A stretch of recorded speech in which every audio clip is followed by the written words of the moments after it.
Welcome to my YouTube channel, Learn to Earn, or Guidance to Grow.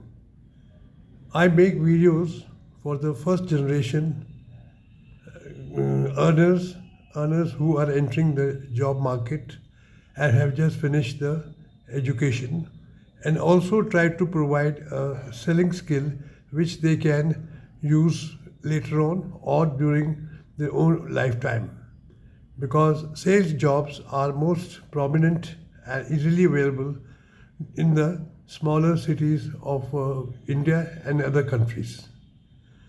So, first thing we talk about is college to corporate. You finish your education, you have started applying for the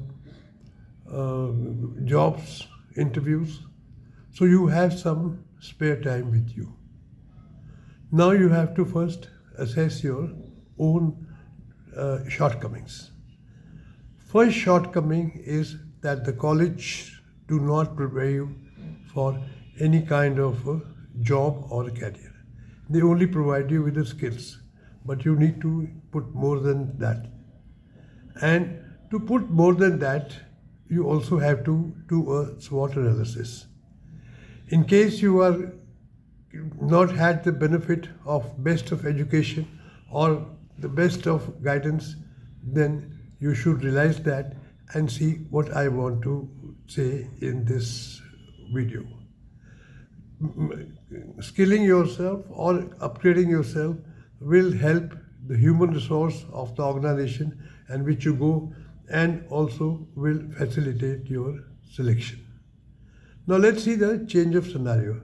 The scenario changed from college to corporate. College, you were a bandas guys, free guys. You could do what you want to, attend classes when you wanted to, and your test used to be every year or as this thing, and you had the option not of giving tests.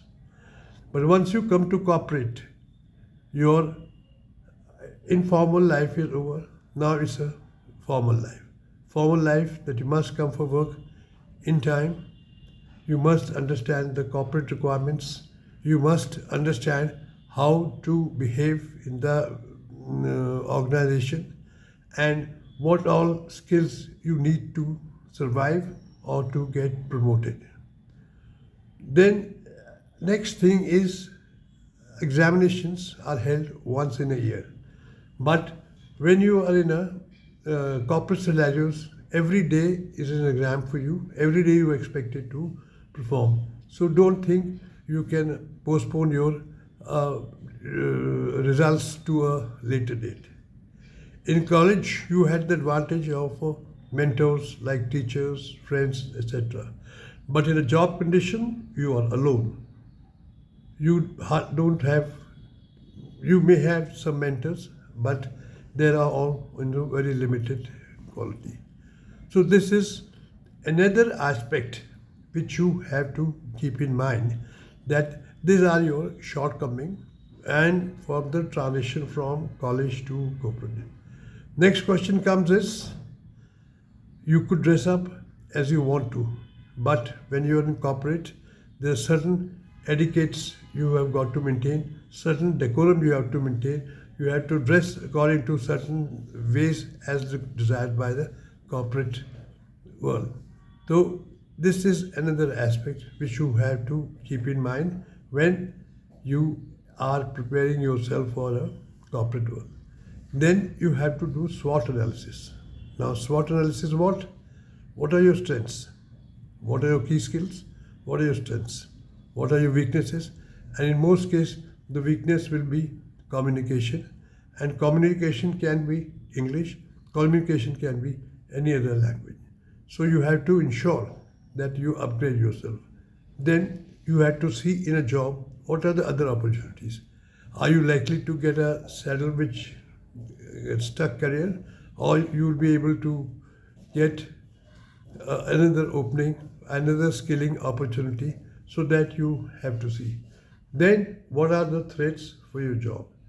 is the job you skill you which you have or you're applying for the is becoming technically obsolete, or there is so much competition that you may not be able to stay in that job because they may be downsizing by the employer. So that also you have to give. So this is the thing called SWOT analysis.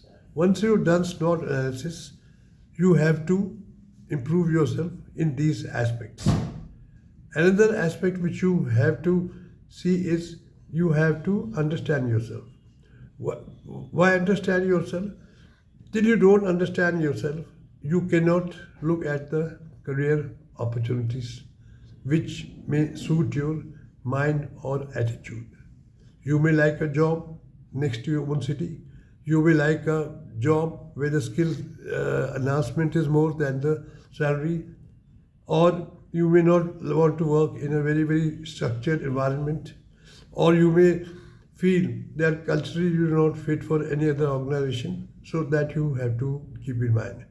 Mind you, these are very important before you start writing a resume. Though people say just write a resume, it is not correct. First, you have to understand yourself, and you have to understand how the your own personal requirements. After that, you have to understand the employer. What does the employer want? What does the employer want from you? One thing is sure, you have to be a solution provider to the employer. So you are not a reformist. So when you're joining an organization, be prepared to adhere to the rules, regulations of the organizations, and not try to make independent views or force your own views into things. You may do that at a later stage. Also, then you have to understand what are the negative points which an employer will find in you. Honesty, critical thinking. There are other skills which you have to, other attributes you have to see which an employer will not like you to have. So another that you can find all that through Google or through the search engines. Once you have done that, then you start writing a resume. There are enough ways to write a resume. I'll not touch on this topic just now, but I'll talk on this thing. So friends, I'm telling you that you have 3 to 6 months before you really get into job. Apply yourself, your mind, and try to get a reasonably good idea about yourself and the plan to improve yourself and the plan how you are going to go about for a job search. These are very, very essentials. Till the next video.